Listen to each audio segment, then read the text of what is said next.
Thank you for the season of spring, for the hope of the warmer, longer, brighter days. Thank you for the coming of growth and life and birth, the buzzing bees, the chirping birds, and the hillsides full of flowers, all things that are coming awake in the world. Amen. Amen. Oh, beautiful, Holly. Thank you. Perfect. Beautiful for a gorgeous spring day. Okay, so I'm officially introducing our speaker, Julie Ouellette, who runs the the senior resources for the Portland area. Yes. So Julie, you can take it from here, and from time to time, we will pause or we'll look for a hand. Does everyone know how to put a hand up there? Or you can just raise your hand. Just raise your hand, because I will be using the gallery view so that I can see all of you. And Julie, maybe you put yours on speaker, Okay. or anybody else who wants to get a focus on Julie, then choose the speaker view from your view up in the upper right corner. You have speaker or gallery. So I'm going gallery. All right, Julie. Okay. Well, welcome everybody. Thank you so much for taking the time to join and inviting me to speak today. I appreciate it very much. Just to give you a little bit of information on what we do, we help folks find housing when they're either tired of ownership, home ownership, or they just are no longer safe in their own home and need to have additional assistance and oversight. We work with literally almost 1,200 options in the Portland metro area. 900 plus of those are adult foster care homes. And I can truly say I've probably been to over 500, but that means I have not been to about 400. But we've been to a lot, and so have my two coworkers. So what we do is we develop a rapport with the client or their family member. We ask a great deal of questions as far as what their medical needs are, what the preferred geography is, what the financial ability is, and then also what the psychosocial needs are. In my view, the psychosocial needs are as important as the physical needs. Unfortunately, physical needs always come first. If you can't meet the physical needs, you certainly can't meet the social needs. But we try to mesh as best we can under the circumstances. So once we've got a profile built, we will sit together with folks and, well, or via Zoom during COVID times, and find out what their likes and dislikes are. And then we put together a list of potential options. We typically start with 3. We develop the first 3 that come to our mind based on the needs, and then we expand from there. So if you don't like one of the first 3 that we offer, then we keep broadening it. I'm working with a client right now that we have been to 6 or 7 properties so far. They're still deciding, and that's fine. That's fine. It's just usually we hit the mark in the first 3 to 6 that we offer, mainly because it's based on geography. You know, you want to be around your family or around the area that you're familiar with. So if you go much beyond that, then you're going to be out of your comfort zone. So, but there are a lot of options in Portland. There's 6 major types of senior housing. The first one is independent living. That's for folks that just maybe not driving anymore, or maybe just tired of all the work that homeownership brings, or maybe tired of cooking. That would be me. I'd be the first one to go for the meals. So, you know, in independent living, you get anywhere from 1 to 3 meals a day, depending on the community and what your plan is, what you choose to request. You also get access to transportation, a lot of social programs. So they might have anything from educational courses to entertainment to games, card games, bridge, bingo, all of that. And just the liveliness of living in a community. There's a lot that goes on. Now, unfortunately, COVID changed a lot of that, especially early on. Everybody was quarantined to their rooms. It was awful. We are fortunately opening up now that vaccinations are out there, and there's a lot more happening again. I was at a community Friday afternoon and it was a beautiful sunny day. And there were 6 people out front on the benches, just basking in the sun, gabbing, having a good time. So that melted my heart because we haven't seen that for a while. So it was really, really nice to see. Up until about a month and a half ago, I wasn't even going into communities. It was all via Zoom, all the tours and everything. So that was pretty rough. But independent living is the most social model. There's a lot going on. Some have pools, some have movie theaters, libraries, very active social programs. And in independent living, the pricing ranges anywhere from, at the very low cost, would be $2,000 a month, all the way up to $6,000, with an average being about $3,500. I have a question, Julie. Sure. When you quote the 2,000 to 6,000, is that assuming a single person or is that a couple? That's usually a single person. There's typically a second person fee, and the second person fee Okay. can range anywhere from, say, $750 up to $1,250.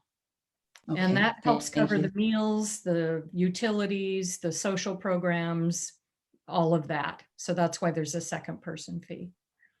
Okay, Yeah, thank that's a you. good question. You bet. And then the next level of care is assisted living. That's when you need some minor to moderate help. So you might need help with showers twice a week, or you might need just medication reminders. Medication reminders are often one of the first things that requires assisted living for folks. You may need assistance using the toilet. So transferring, getting on and off the toilet and things like that. They can do a fair amount in assisted living. It is also a pretty social model. So they can typically have anywhere from 4 to 8 activities on a daily basis. And I'm speaking non-COVID times. So during COVID, they're reduced, but they're starting to really ramp up again. So, but they'll have painting courses, they'll have games, they'll have brain games, all kinds of different things that can engage folks in assisted living. So again, a very social model. When I talk too long, I start coughing, so I apologize. In assisted living, you have typically one caregiver for every 15 to 20 residents. So when you pull your cord or push your button for assistance, you're looking at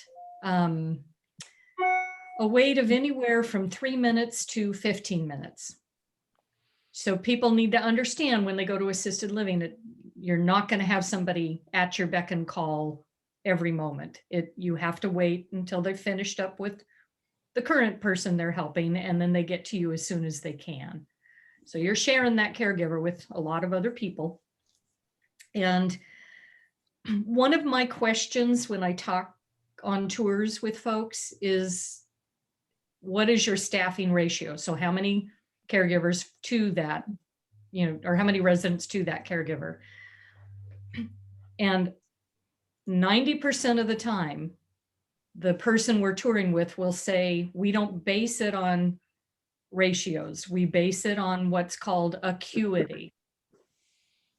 Acuity is the level of care needs in the building. So you might have 5 people that have heavy acuity needs, heavy time spent with them, and 10 who have very light needs, and you may only just pass meds a couple times a day. So they balance that acuity level in the building.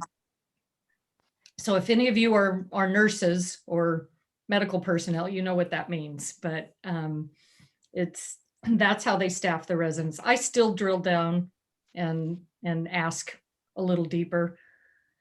There's one community in the Portland area that used to say that they had a staffing ratio of 1 caregiver for every 9 residents. But in a community, if you are touring, they have to give you a what's called a disclosure statement. It's a required document by the state of Oregon. And on that disclosure statement for that particular community that told me they had a 1-to-9 ratio, they had 92 residents in this building. And on the disclosure statement, it said they staffed 3 caregivers. Oh, Do the math. Oh. That's not 1-to-9. So I said, are you including your chef and your dishwasher and your housekeepers and your activity staff? Because that's not what we're referring to here. I want to know how many caregivers or how many residents each caregiver has. So that's the kind of way we advocate for you, because boy, 1-to-9 sounds fabulous. And it would be if it were true. It's not. So just throwing that out up there as an example. As assisted living ranges typically on the lighter end for a studio might be about 4,000. If you're in a 2-bedroom, 2-bath and there's a couple, it could be closer to 8 or 9. So, it depends on the building. It depends on if there's a couple, it depends on the size of the apartment. So broad range, but low end about 4,000. Yes. Are you talking about a monthly fee there? Correct. Sorry. Yes. Per But month. not a buy-in. There are lots of places with buy-ins. Correct. There are most of the communities with buy-ins are what we call a continuing care retirement community, or CCRC. There's 6 of those in the Portland metro area. There's Mary's Woods, closest to you guys. There's Willamette View, Rose Villa, Holiday Park Plaza, Terwilliger Plaza, and did I say Marabella? no. Okay, Marabella is the last one. And So the those are the 6 CCRCs. Go ahead, Did Kathy. you mention the Springs? No, the Springs isn't a CCRC, so I Oh, will get to okay. that. Yeah. Okay, thank you. And So what the- about, what about the Stafford? Isn't that one? Nope. No, it's not either? Nope. Okay. No. There's a couple of communities that do charge a larger buy-in that are not CCRCs. Oh. So the typical model for a CCRC is that they have independent living, assisted living, memory care, and a small skilled setting. So if somebody were living there and they needed rehab, you could do your rehab right there on site, which is ideal for couples. I mean, that and folks with a lot of friends that want to come visit. To do a rehab stay in a skilled nursing facility, that's usually covered by Medicare. So you could do it almost anywhere, depending on who takes your insurance. It is nice to have it on site, but most places don't have that. The Springs at Lake Oswego is, and one wing at Tanasbourne, the Springs at Tanasbourne, have a buy-in fee. What I love about the Springs is those 2 properties, if you were to move from their independent living if you choose to do the buy-in program, all of that, 100% of it is refundable if you move out or if you move to their assisted living or memory care. In a CCRC, you're giving up that buy-in fee, either depending on which buy-in program you choose. It could be 100% or it could be just 20%. Most of them you get 80% back, but they're all a little different. So I apologize for giving you big ranges in the difference. Willamette View, you have two different buy-in programs. You can amateurize the big chunk down over 5 years. And if you've lived there more than 5 years, you've lost it all. Or you can pay a higher buy-in fee and get 80% back upon move out or death. So all a little bit different. Any other questions on the CCRCs or buy-ins? Okay. Spring Ridge has a small buy-in, a very small buy-in, but it is amortized over 2 years. And by small buy-in, I'm talking 35,000 to 55,000 versus 300,000 to 700,000 on the bigger buy-ins. So Mary's Woods, for example. yeah, correct. Mary's Woods has the bigger buy-ins. Yeah. So What was the buy-in for Spring Ridge? the buy-in at Spring Ridge is anywhere typically from, I want to say 35,000 to 55,000 ballpark. All right, thank you. You bet. You bet. But that is not refundable after 2 years. They have a straight rent program as well. So does the Springs at Lake Oswego. If you don't choose to pay the buy-in, then you pay a higher monthly rent. Spring Ridge's buy-in, you break even after you've been there 2 years. So if you're young and vibrant and going in, pay the buy-in because it's going to pay off in the long run. I've got a client right now that's interested, and I said, pay the buy-in. It would be better for you in the long run. You know, unless of course she has a stroke tomorrow, but you know, we can't predict that. Yeah. But they do amateurize it over 24 months. So if you're there 2 months and you have a health crisis, you get 22 months of that buy-in back.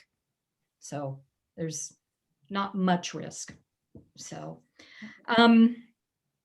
the next level of living is a secured memory care. And a memory care community is for those folks that need a higher staffing ratio, as well as if they are a wander risk or exit seeker. So it is a secured community behind a coded keypad. Family and staff all know the coded keypad. Once in a while, if you got a resident that can remember that coded keypad, boy, you got a problem, but it's not usually the case. When I was at Spring Ridge, we had one that memorized it and could get out, and that was problematic. So we had to change the code and then make sure they never saw it again.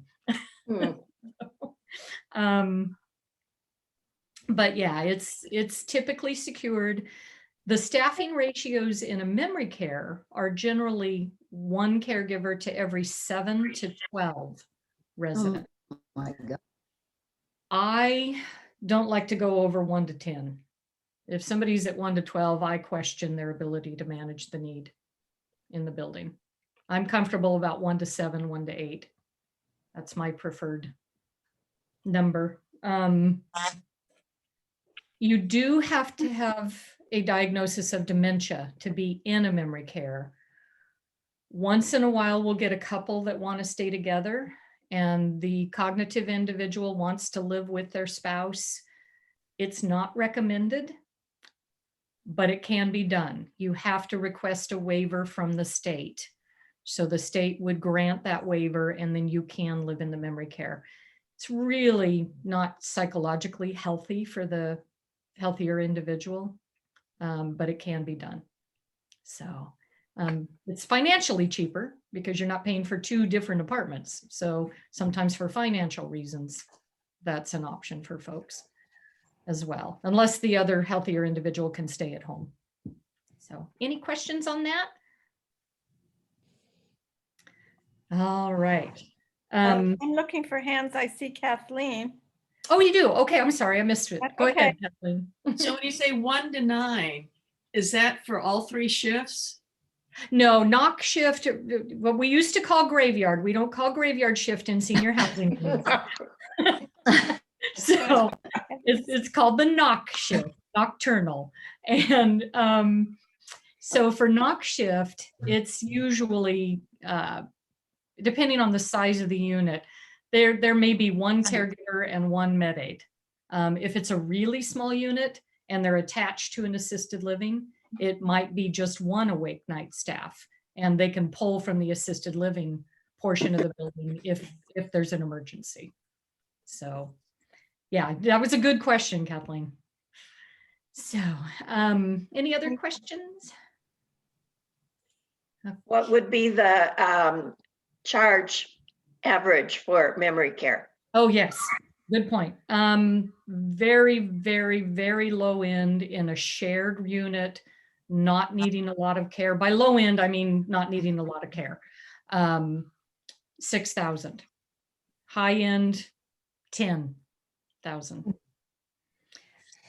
And I will share other ways to pay for it besides private pay when we get towards the end. They do have awake night staff 24/7, and they do have some good activities based on the necessary ability of the residents. Another level that I'm so grateful we're seeing more being built. This is a little bit of a newer animal. I mean, the oldest one has been around probably 25 years, but they're rare. It's called a residential care facility. And the standalone residential care facilities are kind of a cross between an assisted living and an adult foster care home. So they meet a really underserved population. Most of them have anywhere from 20 rooms to 40, maybe 50 rooms. And they can handle a higher level of physical need than an assisted living can. They also often take dementia, but they're not memory care endorsed. So they're a little different than a standard memory care. Many of them do have the key code pads though to enter and exit. They typically have just a square room with a half bath. The showering are all done in a common bath down the hall, which is the same for memory care as well. Memory care doesn't typically have a bath, a shower in the bathroom. They have a bathroom, but not a shower. And that's because that's where a lot of accidents happen. So they don't have that shower in the rooms with the residents. So a residential care facility, which I'm going to shorten to RCF, typically have that lower staffing ratio. So one caregiver to every 7 to 10 or 12 residents. And in an RCF, depending on what the acuity is, I'm okay with a 1 to 12 ratio because they're not also redirecting people all day long. Some folks just need the physical needs. That level of care typically ranges about 5,000 to 7,000 a month. Because they're larger than a foster care home, they have activities.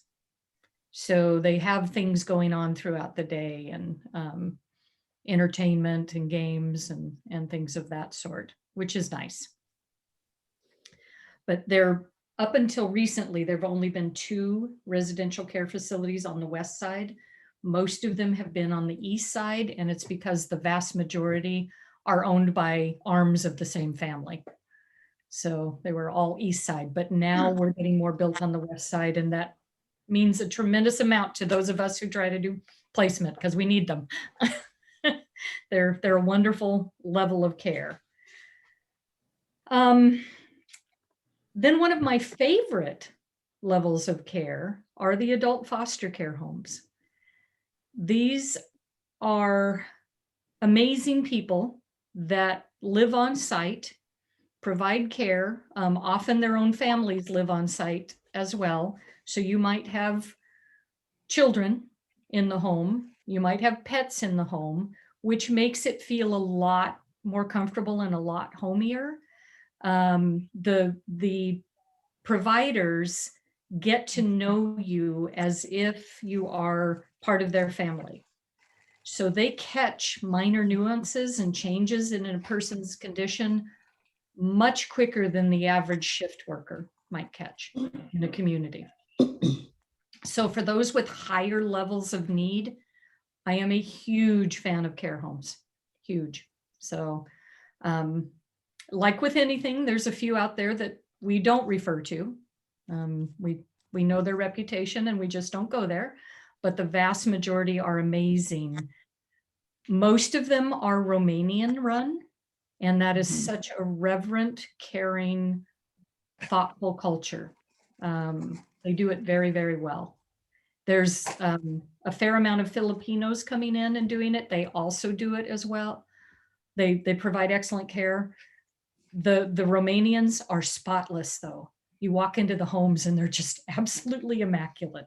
So that's something they have up on some of the others, but they do it well. And then we're seeing some Kenyans and Ethiopians coming in and doing it. I'm a huge fan of the Kenyans. My jury is still out on the Ethiopians, I'll be honest. We've had some good and bad experiences with that culture. And it has nothing to do with, you know, black or white or yellow or brown. It is strictly culture. So we're still learning the Ethiopians a little bit and seeing how they do things. But as a whole, fabulous, fabulous option. Care homes used to be a lot less expensive than the communities. That's changed. And I would say for 24/7 care in a care home, it can range, the average range is $4,500 to $7,500. There are some out there that charge $10,000. So we just know who those are and don't go there if it's not within the family's budget and need.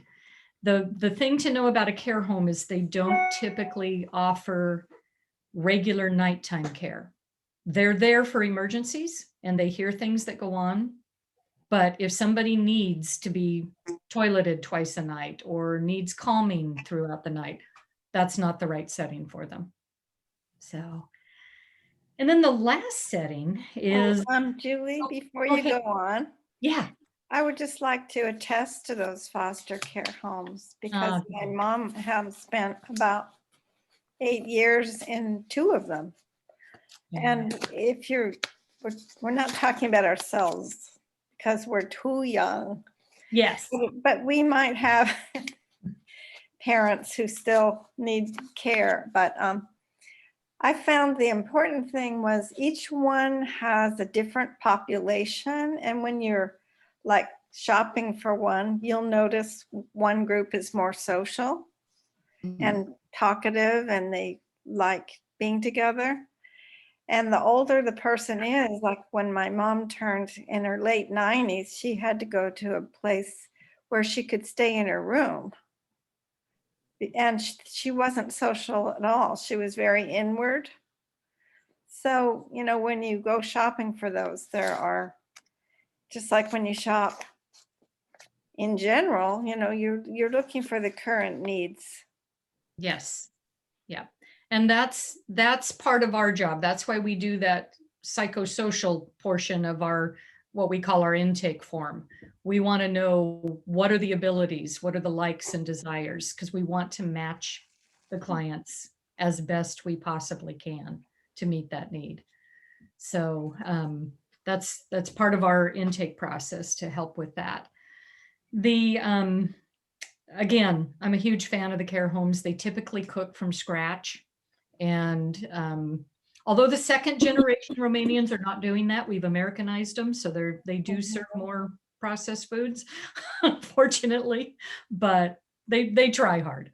The first generation Romanians make a lot of homemade soups with fresh vegetables, and it's just remarkable, absolutely remarkable. But they're fabulous. They offer some activities, But as Kathy said, depending on how active the group is, whether or not you get participation is, determined by the ability of the group. It's So, the TV. yeah. I mean, there's some care homes where the residents will go out and tinker in the yard with the owner, but the TV is unfortunately the primary, or music. A lot of the care homes have music on the TV. So the higher Comcast channels, the music Yeah. channels, they do that a lot. But they're certainly loved. There's a lot of TLC in the care homes, and that's what I like. What is the staffing level in the care homes? They're required by law to have one caregiver for the 5. They're only allowed to have 5 residents. So, and in 99% of the care homes, the residents have their own private room. Probably 45% have their own private half bath. It just depends on the care home. There's a couple of care homes out there that have a shared room, but that's incredibly rare.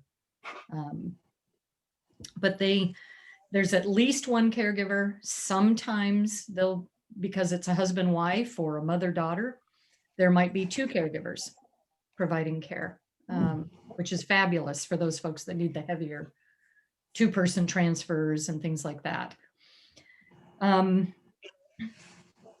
The last level of care is the most clinical and the most expensive. And that would be an intermediate care facility, what we used to call a nursing home. That they are required by law to have CNAs as their caregivers. No other setting is required to have a certified nursing assistant as their caregivers. So in all the other settings, they just have to be a trained caregiver, and they do have to take monthly classes, monthly in-services. So they are kept up on the training, but in an ICF, it has to be a CNA, and they also have to have a nurse on staff 24/7, an awake nurse. So that's what makes it the most expensive. That type of setting. Oh, go ahead. Marilyn. Does that translate to skilled nursing? Is that something? Yeah, yes and no. So a skilled nursing facility is a short-term rehab. Okay, Most skilled nursing facilities they are also the ICF, the intermediate care facility. They're in okay, the same building, sometimes the same wing. If you're doing a short-term rehab and you wind up staying long-term, you may even stay in the same room. So, but they are 2 different licensures, but it can be in the same building. So an ICF, an intermediate care facility, they usually charge on a daily basis. And that daily basis can be anywhere from $300 to $450 a day. So we're looking at $12,000 to $14,000 a month. So that's, in my opinion, the least desirable because it's the most expensive and the most clinical. They, of course, give good care, but I think you can go to a care home, get it for half that price, and still get excellent care, provided you don't need the heavy night care. So, but care homes can give nursing level of care minus having an RN on staff 24/7. So I usually start with a joke, and I forgot the joke. So I'm gonna insert the joke now, just because it's fun. So there was this cat. We'll call him just Mr. Cat. He lived in an alley his whole life, and he was, downtrodden and just miserable. He would scrap for food, go through the dumpsters, and one day a big truck went down the alley and smashed Mr. Cat. He was dead. He went up to heaven. God greeted him at the pearly gates, and he says, "Mr. Cat, welcome. We are so happy you're here. And to welcome you, we always give all of our new guests we grant them a wish. What would your wish be? Mr. Cat thought about it for a minute and he says, well, you know, I've never had a nice bed. I've always slept in the alleys on pavement and on old blankets that somebody might have thrown away. I would love a nice bed. And so God granted him that wish. That was awesome. A few days later, down that same alley, they had a really bad rodent problem. So the exterminators came in and just sprayed everything and killed all the mice. All the mice go up to heaven. There were tens of, hundreds of them or whatever. They get up there and they have their mouse leader, and God greets them at the pearly gates and says, well, mice, welcome to heaven. We'd like to grant you a wish. And the leader looks back at all of them and they have their little confab and they get together and they go back to God and they said, you know what we'd like our wish to be? And God says, anything, you name it. And they said, we scurry around all the time and our legs are tired. We would love roller skates. God says, fine, we'll give you all roller skates. About a week later, he runs into Mr. Cat and says, hey, Mr. Cat, how's your new bed? Mr. Cat says, oh my gosh, it is so great. But those Meals on Wheels are even better. It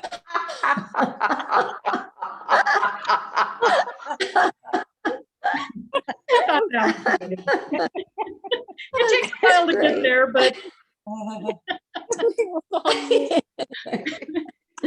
so with that said, what other questions do you guys have? Yeah. I have a question. I'm sorry I keep asking the questions because That's okay, Marilyn. because of my personal situation right now. Okay. I'm curious because I have to make a decision at some point in my life, not immediately, whether to do my extremely old part of my life here in a community that is familiar to me and that I know a lot about, and I have a lot of friends here, or down in California where my family is, where I have two daughters. Yeah. And they both live in Carlsbad, California, and they both would like to see, they're not pressuring me to do it, but they would, and I don't know, do you happen to know if there are people like you in general in other communities in the United States, and particularly in California and Carlsbad? Yeah, there are, and I've got a name for a gal in Southern California. I have to tell you, I went to Buena Vista Grade School in Carlsbad, California. Did you? Well, I'll be in touch with you. And all right. Yeah, no, there is a gal who reached out to me one time a couple years ago for a client who wanted to move up here. So I do have a connection in the San Diego area. Wonderful. Thank you. I would think she would cover Carlsbad because it's only 45 minutes north, but yeah. I would think so. Thank you. If she doesn't, I'm sure she would have somebody that could. Yeah. But yeah. Sandy, I'm also curious about home care. I live in a very nice single level home. Mm-hmm. I don't know I don't know whether I know you did home care, but yeah. So let me answer your first question. As far as whether or not you want to stay where you're familiar or go towards your kids, that's a hard question to answer. Very difficult. It's very individual. I typically recommend if somebody's going to be looking even in the Portland metro area and say one kid lives in Gresham and the other lives in Tigard, I would, rather than try to be in the middle unless both kids are very involved, I say get closest to the most involved child. Yeah. Because that's the person that's going to be doing all the help. And so, it's an individual question. You have to kind of do some soul searching. I, as a daughter, really appreciated it when my mom was close to me. Kathy, you can probably speak to that as well. Yes. Well, I saw to it, Yeah. you know. Yeah, for sure. So now to your second question, home care, the home care agencies, I'm going to backpedal a little bit here. They used to have 4 different levels. They were going to cut down to 3 different levels. I don't know if they've done that in the state yet, but the state licenses 4 different, or used to license 4 different levels. They really only need 3. But I'll give you what the basic 3 are. The lowest level is just companion care. So they can't physically touch medications. They can certainly say, hey, Betty, it's time for you to take your meds, but they can't pour them out of the bottle or take them out of the med minder to actually hand them to you. All they can do is give you a verbal reminder. The second level, and nor can they touch your body. They can certainly hold your arm if you're walking down together, but they're not supposed to do a whole lot of touching physically. The second level, I really can't speak to. It's somewhere in between the first one and the third one that I'm going to talk about, but they can do a little bit more hands-on care. The third level of care, they can physically assist with, wiping. They can do the med management. They can maybe change a catheter bag. They can do a lot heavier care. I'm trying to think of examples. They can help you put on your compression hose, things of that sort. So depending on what the care needs are will dictate which care agency you reach out to based on what they can provide. I'll tell you, most of them are just companion care as far as what they do on a regular basis. So they might go shopping, they might play cards with you, they might make meals, they might tidy up the house, that sort of thing. Can they take you for a walk? Oh yeah. Yep. Okay. Yeah. So take you to the movie. They can do a lot of that kind of stuff. So it's nice to have that. The price ranges that I'm hearing now range typically $28 to $40 an hour. That being said, if you need somebody 24/7, you're looking at $22,000 to $25,000 a month. So it is cost prohibitive for most people if you have that level of need. If you just need 4 hours twice a week, perfect. It's ideal. Get your shower done, get the housework done, maybe make a few meals during that time. Home care can be fabulous for that.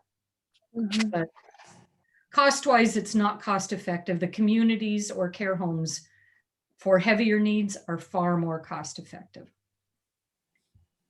Okay. Does that answer? Yes, it does. Thank you. You bet. Okay, Sandy. Sandy. Yeah. Sandy, go ahead. Okay, I have a couple of questions on pricing. I Mhm. don't quite understand the buy-in versus the monthly and/or buy-in plus a monthly. That's question number 1. And then Okay. just a quick one is the Spring Ridge at Charbonneau. I don't know if you mentioned the costs for that one.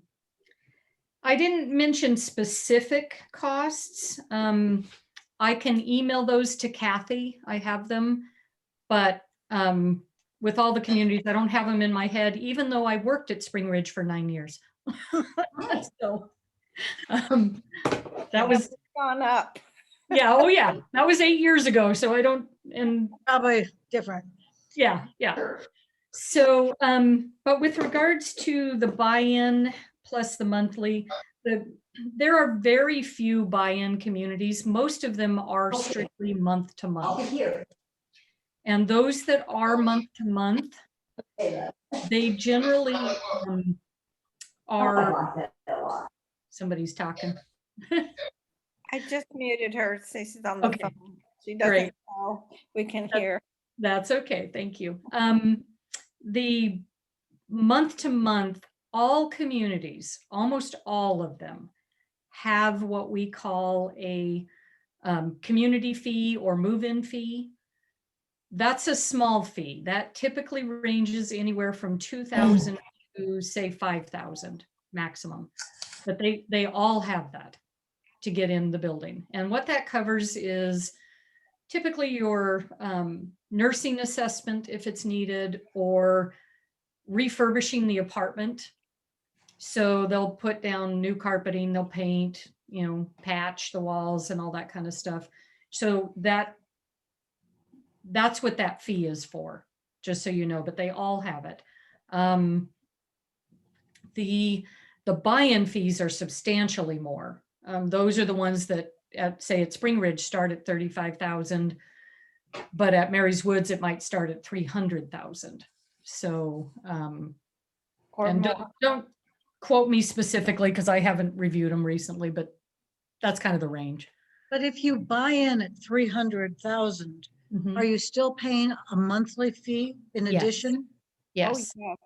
You are still paying a monthly fee. It's usually reduced than versus average market rate. So at one community for a 1-bedroom in assisted living with mid-level care, it might be 55 to 6,000. If you had paid the buy-in, you might be paying 5,000 instead for that same unit. They're all a little different though, so I'm giving you very broad generalities. So don't quote me on anything. What, So, go ahead. can you describe what the Stafford is? It's Yeah. it's buy-in and then, No, the Stafford is just a one-time move-in fee. okay. So they're typically, I think they're around that 3,000 mark for a move-in fee. They're what we call a boutique community. It's kind of smaller. I think they have 105 total units. And then they have 12 assisted living units. In my opinion, 12 assisted living units for a building of 105 independent living is not enough, because people are going to age and need to go to assisted living, and they can't meet the needs for even all of their own folks internally, typically. Now you can get on a wait list and piecemeal with home care until you can get into their assisted living, but I don't think they have enough assisted living to meet the need of all their residents. Just if you're lucky enough to get one, yay. But What are their costs? again, I don't memorize everybody's costs, unfortunately. I can tell you what their independent, if they're, is anybody familiar with this? It's called the Retirement Connection Guide. Okay, I see your head shaking. This can be, these are at like the LO Community Center. They're in some churches. They're in doctor's offices. It's called the Retirement Connection Guide. And the latest copy has Barbara Roberts on it. They come out every January. They're not 100% accurate, but they're fairly good. I am looking up Lake Oswego, the Stafford, their least expensive unit. They only show the least expensive in independent living is $3,806 per month. So that's probably a small 1-bedroom. I don't think they have studios. Oh, no, they do have studios. So that would be for a studio apartment. But this little Retirement Connection Guide in the green section has a lot of information on housing. It's just basic information.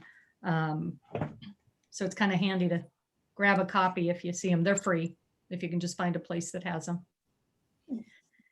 So if you choose to work with someone like me, we have to be the first contact on your behalf in order for us to get paid.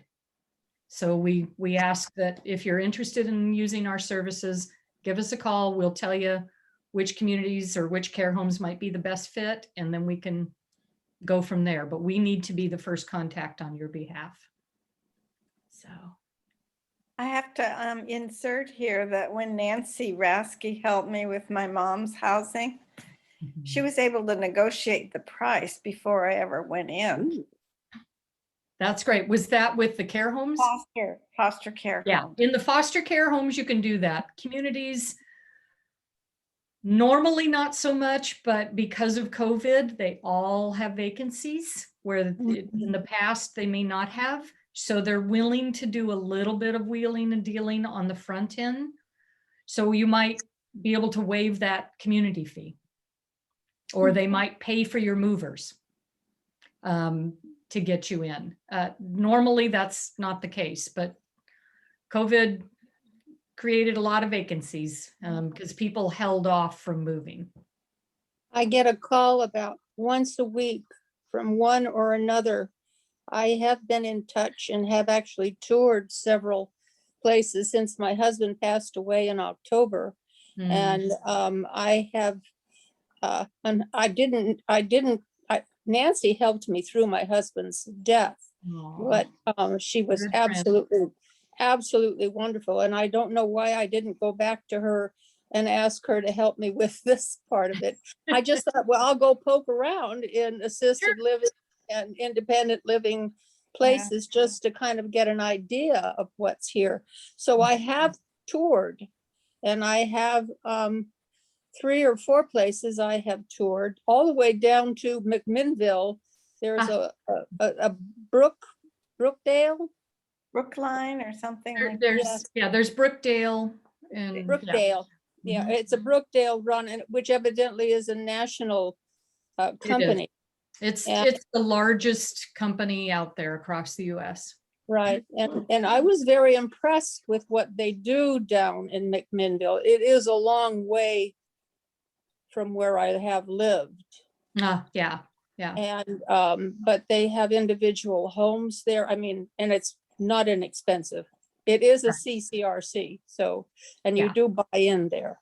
Yeah, So- and I was only talking about the 6 in Portland. So Yes, when I yes. said- So really, I have already been in touch with some of these places. So you may not need my services, but well, I may not, but I certainly would like any connections you have to Southern California, because I'm going to be going down there in about a week or 2 and looking okay, with my daughters. If you want to give me a phone number or an email, I can give you that name. I can do that. Okay. And everybody, if you have the handout that I sent you, on the front side is her phone number, and on the back side is everything about her company, the contact stuff. Okay, Yep. You have that.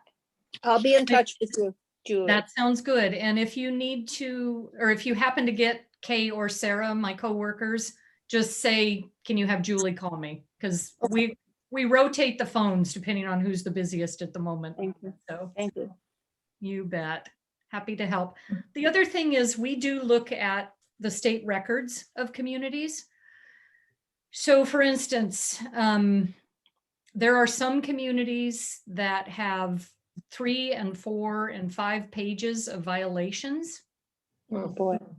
I'm not taking you there.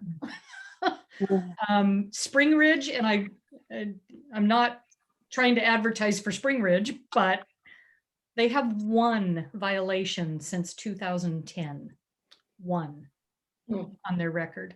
And that's for their assisted living. And if you look at another community that has 3 or 4 pages and there's 10 per page, yeah, it's good to know that information. So we review that before we refer somewhere. And it's good to have somebody like Julie who can screen out the known bad guys. Yeah. Yes. Okay, I'm sorry about that. And Sydney. Sydney, yeah. I was just wondering if you get those lists from Senior and Disabled Services or the Long-Term Care Ombudsman's Office, or if there's a public access to those records. I think there is, but There is. Yeah, if you got a pen and paper, I'll tell you what the website is. I'm so sorry. I have to leave. I have somebody at the door, but I'll be in touch. Bye-bye. Thank you, Marilyn. Bye-bye. Bye. So if everybody has a pen and paper, the actual website is LTC for long-term care, licensing.oregon.gov, G-O-V. ltclicensing.oregon.gov. And you can plug in any licensed community's name and drill down into their record. There's 4 different levels of violations. I have only ever seen a level 1 once. That's very, very minor. And they typically don't even, they just do some coaching. They don't even document them. Level 2 are the most common errors or violations that we see. And those are typically often paperwork or minor, you didn't do this right, let's get this fixed, minor violations. If you start seeing level 3 and level 4, I drill down into those, find out more details about it, and raising my radar if you're seeing level 3s and level 4s.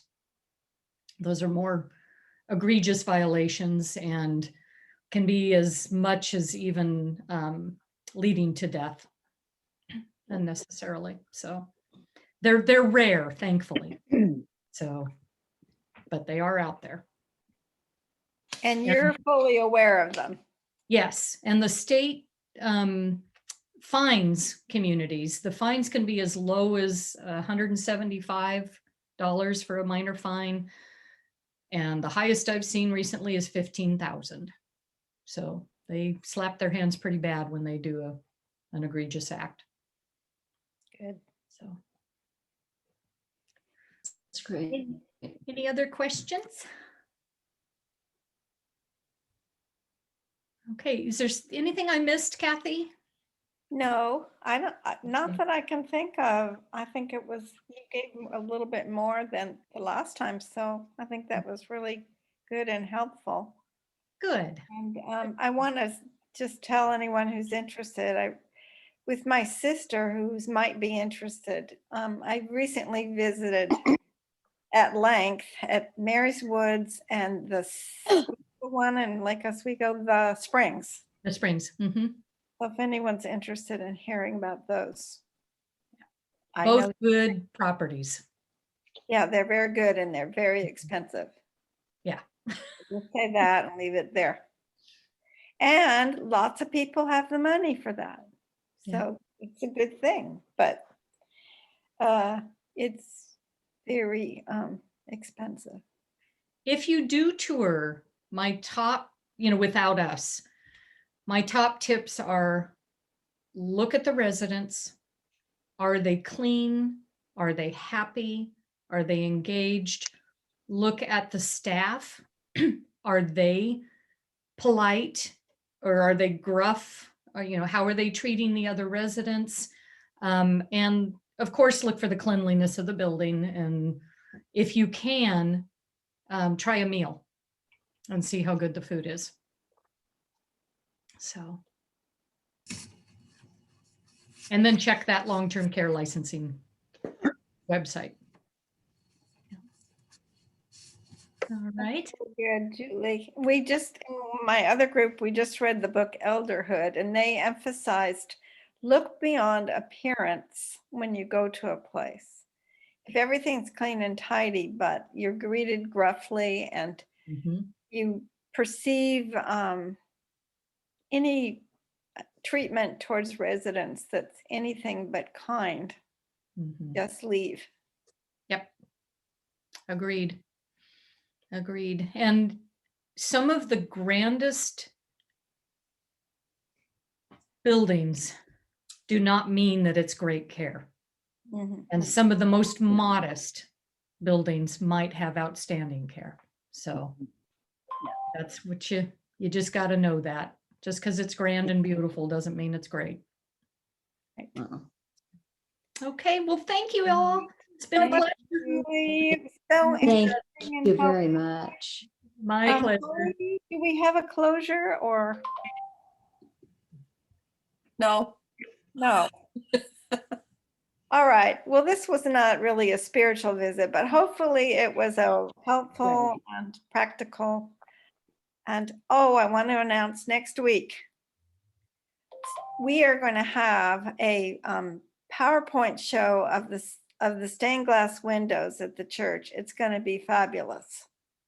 We also have Nancy Stevenson, falsely accused of dying, who is very knowledgeable not only about stained glass, but symbology, and she's going to narrate it.